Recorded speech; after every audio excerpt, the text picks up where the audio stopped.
is a great segue into my Lululemon Pants segment that you're wearing here. right now. And Yes. and yes, I'm actually wearing dress slacks right now. Dress slacks. Yes. Brennan, can you do a twirl? Can you No, I do have around? Lululemon joggers Oh, on as we speak. So we'll say I remain a customer of Lululemon. But they are the dog of the week. And this is Lululemon Athletica Inc., LULU on the NASDAQ, currently trading at a price of around $285, about a $40 billion market cap. And they design, distribute, and retail technical athletic apparel, footwear, and accessories for women and men under the Lululemon brand in the United States, Canada, Mexico, China, Hong Kong, and internationally. And as of February 2nd, 2025, the company had 767 company operated stores, and approximately 75% of revenue was from the US, Canada, and Mexico, which they define as the Americas, of course. And 13% was from mainland China, and 12% from the rest of the world. So the stock is our dog of the week, as it is down 17% in the last two trading sessions and has really had a difficult few years, as in 2024, the company indicated it faced a series of challenges which were impacting growth, including product-related headwinds, weaker US sales, increased competition, and general macro headwinds. So let's dig a little bit deeper into the recent results and the recent drop in the share price. Now, looking at the recent financial results for the Q4 and fiscal year 2024 results ended February 2nd of 2025. Keep in mind, all of these results are in US dollars. Revenue increased 11% on a constant currency basis to 10.6 billion for the fiscal year, with revenue from the Americas increasing 4%, while international revenue increased 36%.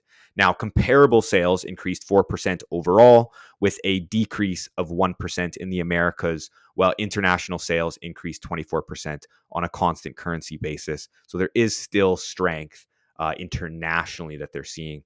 And growth in EPS, or earnings per share, for the year remained robust, with an increase of about 20%.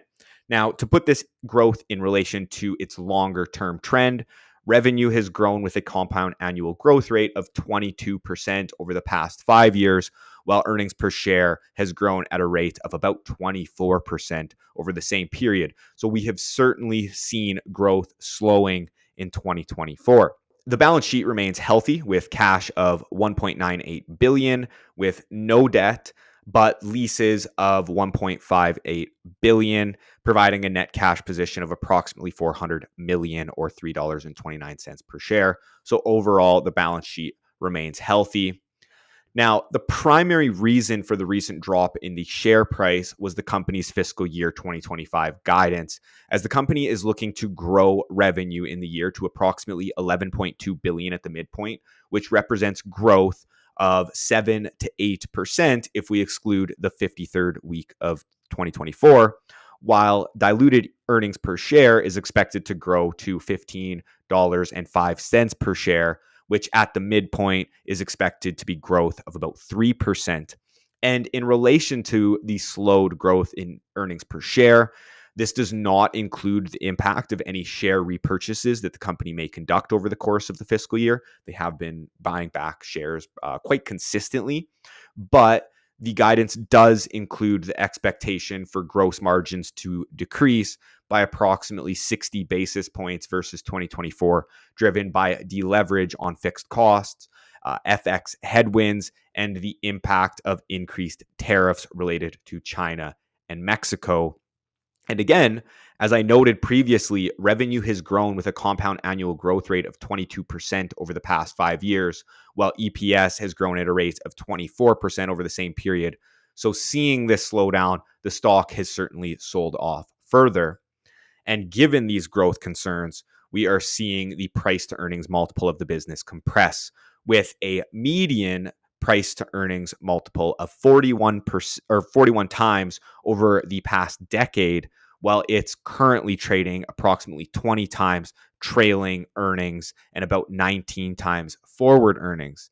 This is something that, again, we've highlighted many times when paying for an elevated valuation multiple for a business, as if growth slows, we can see a stock price fall due to a compression in the valuation multiple. And overall, tariff and potential inflation concerns have led to a decline in consumer confidence back toward 2022 lows, suggesting worries about the economy and labor market are impacting consumers' pocketbook. As such, the slowing growth and ongoing uncertainty have made Lululemon our dog of the week. But I should generally add that Lulu is a company which I would love to own given its strong fundamentals, its cash rich balance sheet. But I believe the stock price may continue to have some pressure on it. And I would really like to see some indication of growth returning before I would invest. One of my friends was looking at the stock when it was around, I think the $340 range, and it had a little pop, and he was like, I told you so. It was the best time to buy. And while, he was up briefly, growth concerns going over the year could lead the stock lower. So it's really, again, that uncertainty. Will we see that growth pick back up to, the mid teens or high teen range, which it had been growing at in the past? And if it can, you would expect probably that valuation multiple to expand. But for the time being, I think that the stock price may have some difficulty to find some ground or a footing. Yeah, really strong company. One we're monitoring closely in our U.S. large cap Mhm. service. Hard to maybe time the exact entry point, but if we get a significant discount, it may be a name that we look closely at. But yeah, and I mean, long track record of growth. We'd love to see an indication of growth going forward, but it's often hard to get everything in all the boxes you want to check off. But it is a good company that we monitor closely. Yeah, and Good like, review. I did Canada Goose last week. I mean, again, I wouldn't. I'm not saying to buy Lulu right now, but like if we were just to compare Canada Goose to Lululemon, just Mhm. where things are right now, I would by far prefer to invest in Lululemon. And a lot of the times, that's what we're needing to do is comparing businesses in the sector and whatnot. Yeah, it's funny. We like the comparison like 5 years ago to that and Aritzia.